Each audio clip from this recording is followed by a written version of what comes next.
Estamos con la doctora Mónica González Contró, investigadora del Instituto de Investigaciones Jurídicas de la UNAM y especialista en temas de las niñas.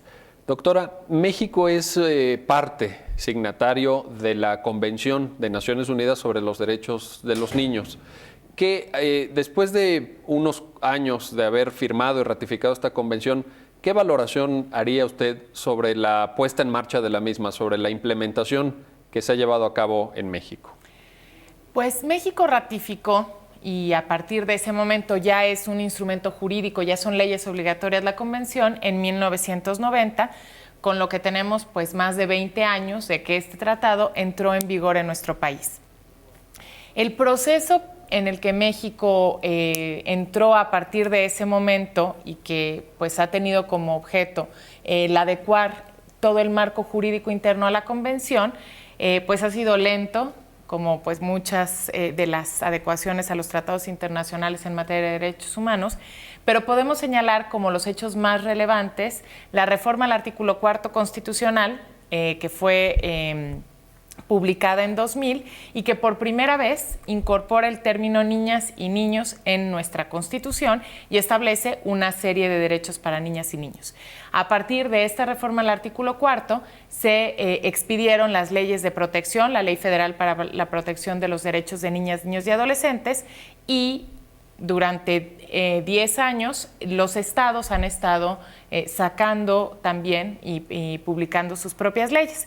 Y otro punto muy importante en lo que se refiere a la adecuación a este tratado fue en el 2005 la reforma al artículo 18 constitucional, que ordena la creación a la Federación, a los estados y al Distrito Federal de un sistema integral de justicia para adolescentes.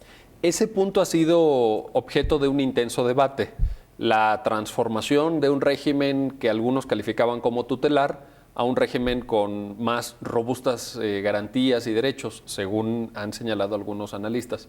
¿Cuál es su valoración en particular de este proceso de tránsito o de transformación de la justicia penal para adolescentes, como se le suele llamar? Pues me parece que el artículo 18 constitucional es muy claro que responde a lo establecido por la Convención sobre los Derechos del Niño y a todos los instrumentos que complementan esta convención. Detalla claramente las características que debe de tener el sistema y además garantiza la legalidad a los adolescentes en conflicto con la ley penal, a través de diversas medidas jurídicas. Una es el establecimiento de una única edad penal para toda la República Mexicana, los 18 años, que antes esto era una facultad que correspondía a los estados y por lo tanto tenemos distintas edades penales, las garantías del debido proceso, la utilización de medidas alternativas a la privación de libertad y el internamiento como último recurso. A partir de la reforma constitucional, el proceso de adecuación ha sido muy desigual. Tenemos nosotros estados que cumplieron inmediatamente y que pues han destinado algunos recursos, se han esforzado en crear el sistema de justicia para adolescentes. Otros lo hicieron mucho tiempo después, incumpliendo el plazo que estaba establecido en la Constitución. Y finalmente tenemos que señalar cómo la gran falta pues una ley federal a más de 5 años de la aprobación de la reforma del artículo 18 constitucional. Y pues hay diversas medidas y diversos grados de desarrollo en estos sistemas de justicia para adolescente, pero sobre todo se vulnera la garantía de legalidad porque al no haber una ley federal de justicia para adolescentes, tenemos una laguna y son los estados quienes, por una tesis de la Suprema Corte de Justicia, tienen que asumir la persecución y el juzgamiento de estos delitos. Mencionaba usted, nada más para precisar y que nos entiendan muy bien los que nos están viendo, mencionaba usted este límite de la edad penal. He visto que en algunas entidades federativas, en alguna en particular, ha surgido la idea de rebajar la edad penal. Solo para apreciar este punto, ¿eso sería compatible con nuestra Constitución? ¿Un Estado podría disponer una edad penal inferior a la de 18 años? No, de ninguna manera. justamente una de las consecuencias de la reforma es que queda claramente establecido que la edad penal es a los 18 años y si se abriera cualquier tipo de debate en este sentido, tendría que promoverse una reforma al artículo 18 constitucional. Si un Estado la bajara, ¿estaría violando nuestra Constitución? Claro, y violando los derechos humanos de los adolescentes. Sí, sería claramente contraria a la norma constitucional. Finalmente, doctora, en la Universidad Nacional, en el Instituto de Investigaciones Jurídicas, ha habido un involucramiento y una preocupación constante sobre los derechos de niños, niñas y adolescentes. También en la Facultad de Derecho, donde usted se desempeña como profesora. ¿Cómo se perciben estas cuestiones de los derechos de los niños dentro de la universidad? Y sobre todo, doctora, si nos pudiera usted indicar qué pueden hacer los universitarios para abonar en una mejor protección, en una mejor defensa y en una divulgación de estos derechos que infortunadamente muchas veces no se conocen.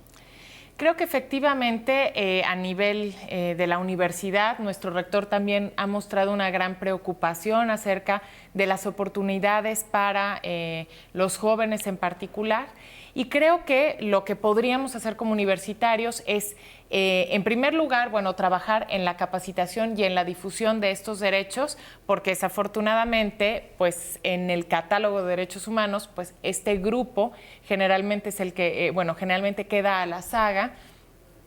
Y sobre todo, me parece que es importante exigir no solamente el reconocimiento de estos derechos, que ciertamente hemos avanzado, pero nos falta mucho más por avanzar también, sino presionar también públicamente y movilizarnos, generar conciencia entre los universitarios que una parte fundamental para el cumplimiento de estos derechos son las asignaciones presupuestales y que mientras no se comprometan recursos económicos públicos para garantizar el acceso a todos los derechos y el efectivo cumplimiento de estos, pues vamos a tener una gran deuda y no se va a poder garantizar efectivamente estos derechos. En particular, yo diría, tenemos que defender nuestra universidad, defender la educación pública, garantizar el presupuesto para la educación pública y también exigir en materia de salud un efectivo acceso a la salud para todas las niñas y niños.